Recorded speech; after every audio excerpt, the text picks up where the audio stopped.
उत्तर प्रदेश में गंगा में फैले प्रदूषण को लेकर इलाहाबाद हाई कोर्ट में दाखिल की गई 1.5 दर्जन याचिकाएं अब एनजीटी यानी नेशनल ग्रीन ट्रिब्यूनल में ट्रांसफर हो चुकी हैं।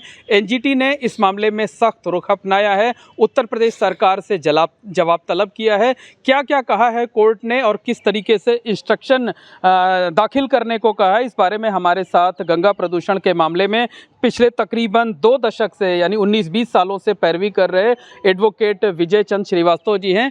विजय जी, ये बताइए कि किस तरीके से सुनवाई हुई और एनजीटी की कोर्ट ने अब क्या कुछ कहा है। देखिए, जब माननीय उच्च न्यायालय में थी ये याचिका तो बहुत सारे इशू थे, लेकिन अभी एनजीटी में जब याचिका गई है तो अभी फिलहाल 500 मीटर के अंदर जो निर्माण हो रहा है हाई फ्लड लेवल एरिया से, उसी के बारे में चर्चा चल रही है। कोर्ट ने ये जानना चाहा उत्तर प्रदेश सरकार के अधिवक्ताओं से कि आप बताइए फ्लड प्लेन जोन क्या है और गंगा किनारे निर्माण कैसे होता जा रहा। अभी तक फ्लड प्लेन जोन और बफर जोन आपने डिफाइन नहीं किया, न तो डिमार्केट किया, कहाँ से आएगा।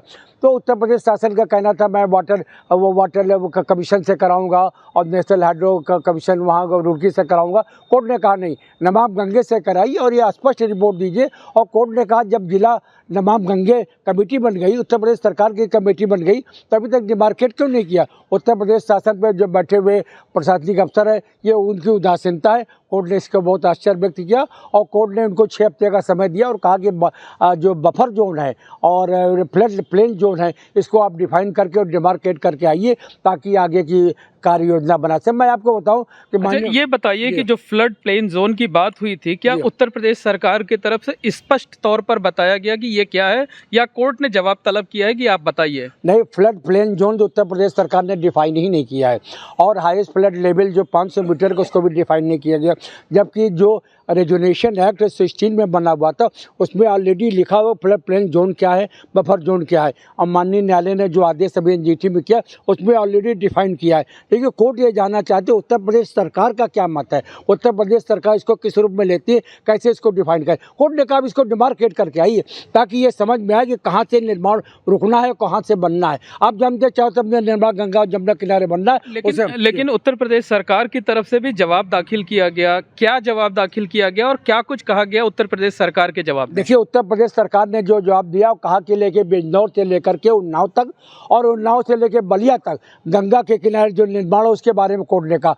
कोर्ट ने माननीय जस्टिस सुधीर अग्रवाल साहब ने कहा व्हाट अबाउट इलाहाबाद के बारे में थे, गंगा जमुना के दोनों किनारे तमाम निर्माण होते चले जा रहे हैं और हर वक्त पानी में भर जाता है, चाहे डीपीएस हो, चाहे बालसन हो या कहीं भी हो, भर जाता है। इसके बारे में बताए, इसके बारे में उन्होंने कोई स्पष्ट रिपोर्ट नहीं दिया। कोर्ट ने नाराजगी जाहिर करते हुए कहा कि आप 6 सप्ताह के अंदर ये बफर जोन और फ्लड प्लेन जोन आप बताएंगे और ये बताएंगे कैसे निर्माण होना है, 500 metre high flood level zone कहाँ से शुरू होगा, कहाँ से नहीं होगा, ये आप बताएं।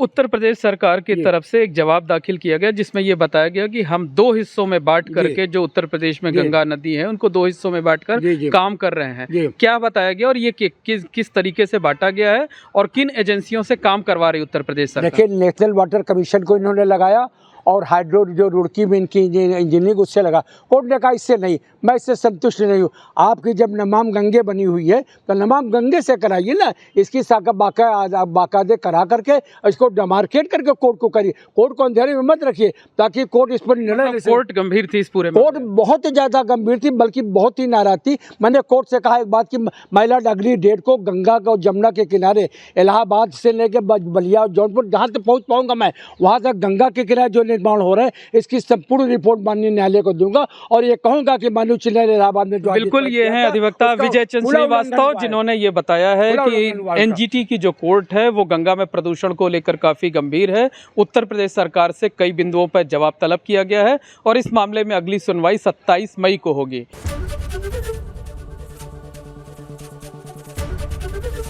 एबीपी गंगा, खबर आपकी, जुबान आपकी।